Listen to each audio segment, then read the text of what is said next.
ஒரு டைம்ல நம்ம எங்கேயாவது வேலைக்கு போறோம் இல்லைன்னா சொந்தக்காரங்க வீட்டுக்கு போறோம் அப்படின்னா பக்கத்து வீட்டுல பையனையோ பொண்ணையோ வந்து விட்டுட்டு போவோம். அப்போ வந்து பாதுகாப்பாக வந்து இருந்துச்சு. பட் இப்போ உள்ள சிச்சுவேஷன்ல சென்னை ஆவடியில பாத்தீங்க அப்படின்னா ஒரு பேரண்டிங் இருக்காங்க, அப்பாவும் அம்மாவும் வேலைக்கு போறாங்க, தன்னோட 4 வயசு குழந்தை எல்கேஜி படிக்காங்க, 4 வயசு ஆகுது, எல்கேஜி படிக்காங்க.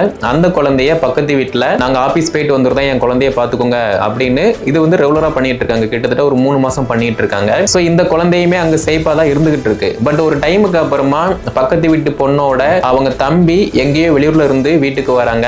அந்த செந்தில் குமார் அப்படிங்கிற பையன் பாத்தீங்கன்னா இந்த 4 வயசு குழந்தை கிட்ட பாலியல் தொல்லை கொடுத்திருக்கான். நைட்டு இந்த குழந்தையோட அப்பா அம்மா வந்ததுக்கு அப்புறமா அவங்க கிட்ட சொல்லுது இந்த குழந்தை.